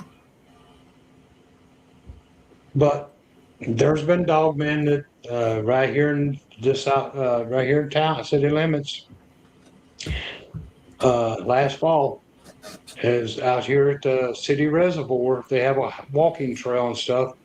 And there was this was told to my manager from the guy it happened to. And, he was walking his dog in the afternoon out there, and his dog come to a dead stop and wouldn't go on, had it on a leash, and the dog was like it froze. And he was trying to figure out what's this dog looking at, and then something fell out of the tree, liquid substance fell and hit him on the arm. He looks up and there's a dog man in the tree right above him, and it was slobber. It hit his arm. Ew. Oh, He grabbed his dog up in his arms and took off to back down the trail and back to his car. He said, "Man, he's never been back out there again to walk his dog out there." He said, "I'll walk my dog on the sidewalk." I don't blame him. Those things are a whole other level. yeah. I just took a report the other day that happened on the 23rd of May. A lady, my rent-a-center lady, and her husband, they were out in the LBL. I won't say where. They were on a road, and I believe it was dark. And she looked, and she said that she saw a bipedal creature stand up. It had a yellow eye shine, and it looked right at her and her husband, and then crouched down and took off. You can believe that story's true because I've Mhm. seen their eye shine. Yeah, it's yellow, gold, neon color. Seen 4 sets one night. They was trying to surround us. They do that. That's what happened to us back in May 3rd. We were surrounded, and it wasn't, well, I believe there was some Bigfoot there. I believe some of the audio we got, it sounds like a male Bigfoot and a female Bigfoot communicating. Yep. And, but we were surrounded by rakes, and when we sit up at night, we sit up in a diamond. These creatures diamond us back, and they were pushing us from the back. And when we said, okay, we need to leave, Andy walks out first, and he sees a dog man standing about 10 yards from the driver's side door of my truck. And he hit his button on his truck, thinking it would spook it off. And this thing is so intelligent, it knew what he was doing, that it made it look like it ran off, but he come around a tree and crouched down to where we couldn't see it. So all these creatures are really smart. They're smarter than what we even realize. Exactly. That's sort of a scary thing. Sometimes it's a scary thing. They move as a troop, the dog man and the Bigfoot, just like a military troop. They move just like that. And that's how they hunt. That's how they gather food and everything. They move as a troop, as a group. They do. You see one, there's more than one. You'll never see them all. You might hear one here over here or hear one over there, but if one shows yourself, that's most of the time that's a distraction for them to move around you. Yeah. Yep. I think I have a picture from that night. The one that I saw. Let me see if this is it. Oh, there it is. Yeah, that's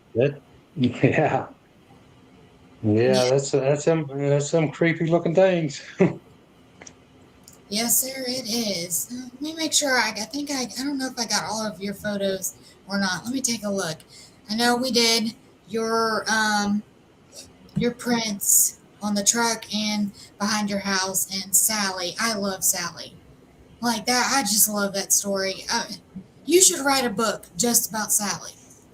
I'd never be able to write a book. I can't spell that great. Oh, I don't. Oh, we showed this one. Yeah, that's for her, the little one.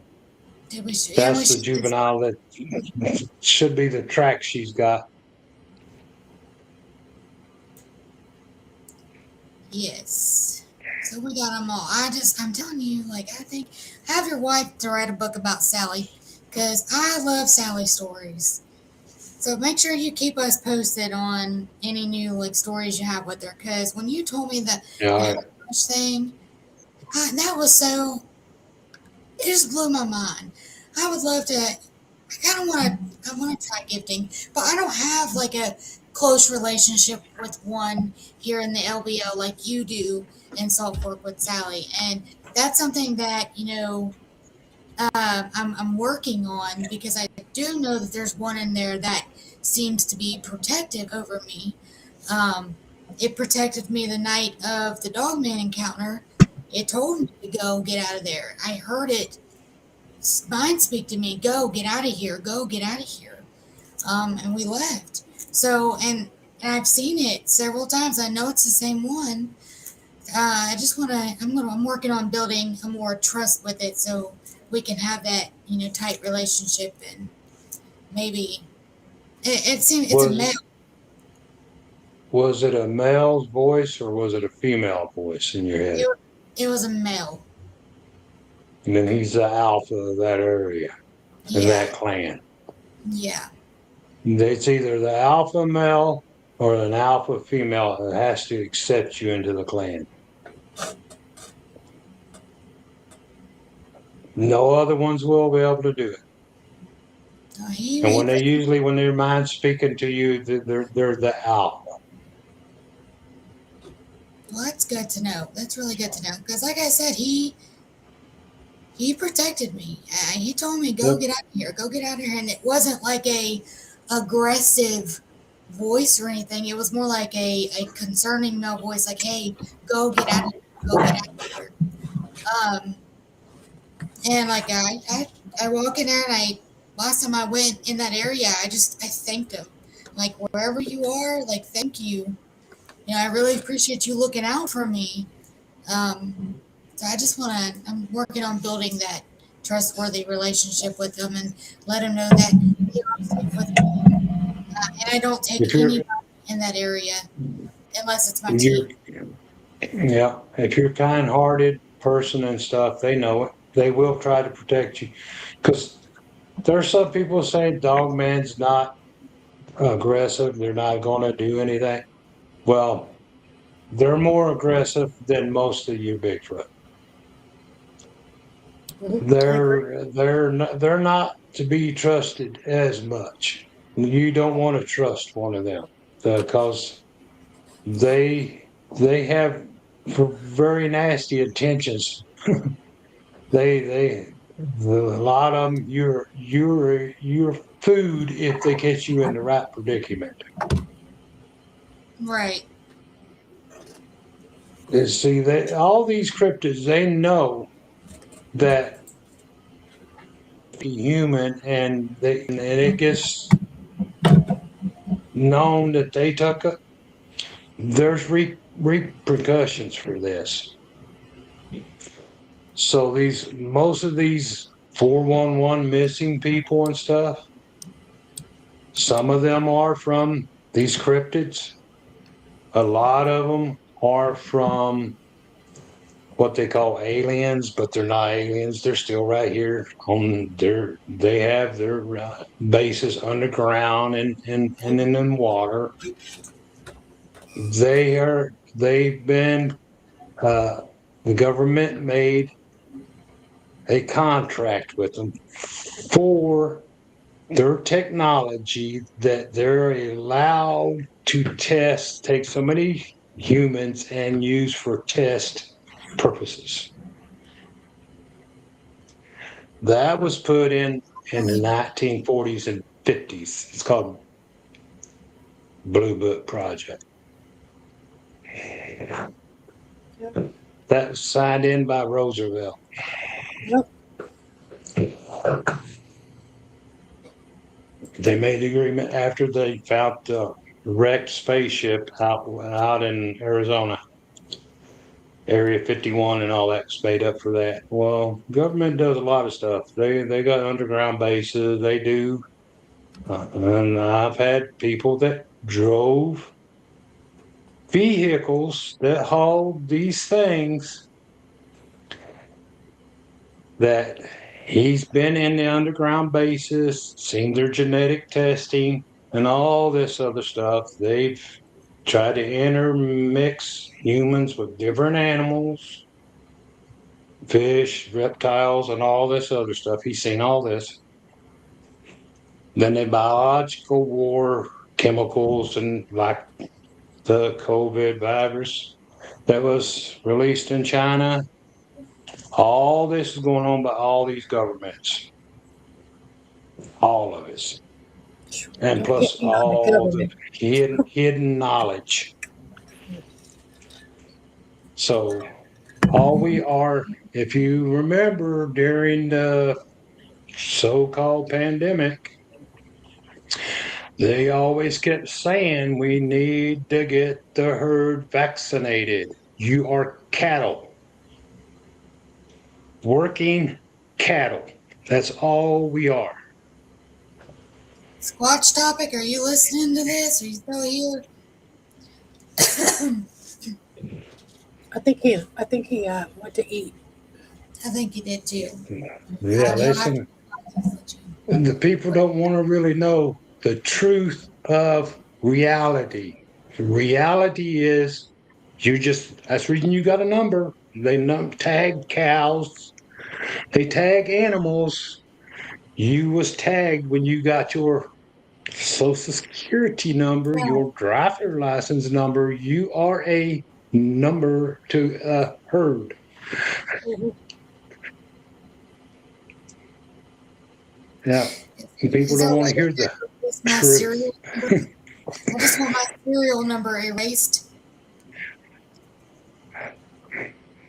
Well, like when you're buying a pew pew, a lot of people buy like black market pew pews. Yeah, can I Yeah. just have my serial number? Can I be a black market human being? I don't want a serial number. You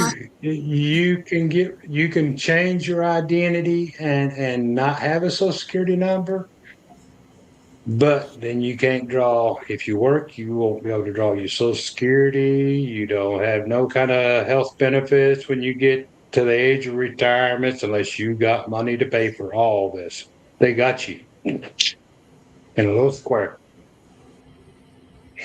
Yep. Yep. When You go to we're work, approaching, be a good little person. Go to work, be a good person, pay your taxes. Don't go. Shh, don't tell nobody nothing that they don't need to know. Shh. Basically. yeah, I feel that. Well, we're approaching 2 hours now. Do you want to go ahead and tell everybody where they can find you, how they can get in contact with Mhm. you? The Ohio Bigfoot researchers on Facebook, and if you want to be participate in the YouTube channel, it's Ohio Bigfoot researchers on YouTube.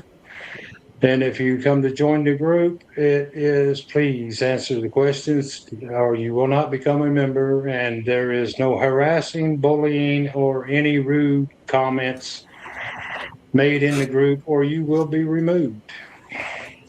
We don't tolerate none of that. And if you got truth to bring, or you got something to share, or you want to come and see what's being shared, or enjoy to being in a group, come and join. But remember to answer the questions.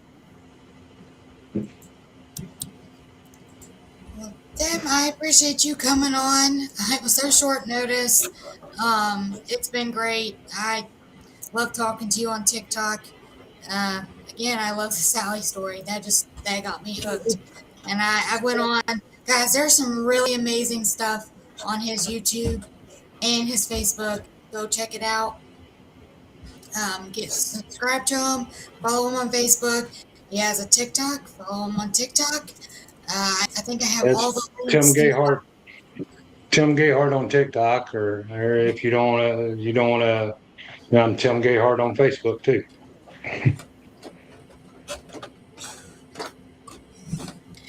Definitely check him out. I'm able to meet you. Though, so maybe next year. Yeah, it's fine. My schedule next year are filled. Like we're wanting to go to Washington State next year, and then we're going to Louisiana, and then we're going to Ruidoso, New Mexico. So next year is already filling up for me. Uh, but Tim, I'm going to go ahead and take you out, and I'm going to Busy, go busy. wrap up the show. And Yeah, again, thank you for having me on your show, and it's been a pleasure. And if you ever wanted me back on, just let me know. oh, Thank we you, will. Tim. I want more Yep. Sally. I want more Sally updates. So as soon as you All right. I'll bring you back on because I love Sally. I ain't even met her, and I love Sally. Yeah. So, but thank you, Tim. I'm gonna go ahead and take you out. Wow, that was a good show. Good photos. Those some of those photos Right. really mind. I like the one Especially he caught walking. the one, yeah, the one walking. That just That's really amazed cool. me.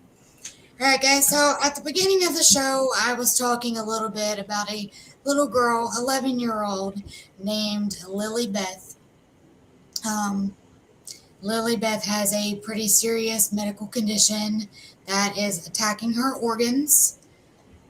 She has been dealing with a lot of health issues since she was 2 years old. She began passing out when she was 5 years old, and the doctors couldn't pinpoint why. So life kind of moved on, and last year, she her joints became. She started having more frequent like passing out episodes, and her joints became severe and widespread. And I'm gonna cry. I'm gonna cry. I know this little girl personally, and I know the family personally, and it's sad what they're going through. They need a lot. But this is causing her to have gluten issues, but diagnosing her diabetic, her symptoms flaring up. She constantly has to receive IV fluids and electrolytes. She has an adrenaline insufficiency, multiple hormone insufficiencies. She's really going through it. I was talking to the mother today, and the mother was sharing with me that she can't even go outside for more than like a minute without needing her wheelchair because of passing out. And I saw that they were asking to find a group that would help build a wheelchair ramp for the little girl. And it's been weighing on me very heavy. And so I reached out to the mom today, and I asked her if we could if we could promote her Cash App and her Venmo and her story to help get her some help. Guys, if you can donate anything to this family or just share it, I'm going to post it on all of our social medias. I'm going to ask if Creepy Culture would mind doing so as well. If you can't donate, at least please share it. Because this family and this little girl are really going through it. They have to travel several times a week to Cincinnati, to Huntington, West Virginia, to Charleston, West Virginia, and now they're going to have to be traveling to Philadelphia, Pennsylvania for medical treatment to see how she can be treated, what they can do to help. There's a lot of testing that goes along with this, and this poor girl can't even have a normal childhood because of her medical conditions. And also the family, the little girl's grandmother just had a stroke. She just got out of the hospital. So the mom is really, really overwhelmed with everything. She, having to take care of her child and then another child and then her mother. It's a lot of stress. It's a lot of heartache. It's just a lot on the mom. So if you can, please donate, or at least please share it. It takes 1 second just to hit the share button once it gets posted. And I get times are hard for everybody right now, but anything can help. Anything can help. And CJ, Cassie, Carla, Christina, and even Lily Beth, if you're watching this, it's all going to be okay. We are all saying prayers for you guys, and we're going to do our very best to help you with anything and everything that you need. Yep, and we'll get those posted on our social medias. So I'll do that after this. It's really sad, and like I was saying earlier, this is such a beautiful little girl. It's a beautiful family.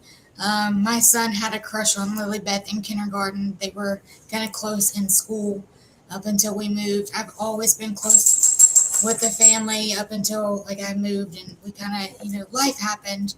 But I will always be there for the Sweeney family. I love you guys. I love you all. And just know that it is going to be okay. And there are people out there that are willing to come forth and help out with situations like this. Jen, do you have anything else to add? No, I'll just be, thanks to Tim for coming on and sharing his encounters and stuff. And we will get those on our social media so everybody can donate or at least share so other people can help. So I'll do that after this. I'm going to post it as soon as I get off. I'll make a post about it on our Facebook and TikTok and our YouTube and Instagram. But if you don't have anything else, I guess we'll see you guys next Tuesday. If there's anybody that has had an encounter that they would like to share with us, please reach out to us. You can email us at monsters.unleashed creepyculture25@gmail.com. Or Jen, what's yours? Creepyculture@yahoo.com. What she said. Or you can find us on TikTok. You can find us on Facebook. My name's Trisha Collins. You can look me up. You can add me. But if you have an encounter and you want to come on the show and not be judged and not be ridiculed and not be dismissed, we are here to help you. We are here to listen. We've all seen some pretty weird things and we've all been called crazy, but we're not crazy and we're definitely not alone.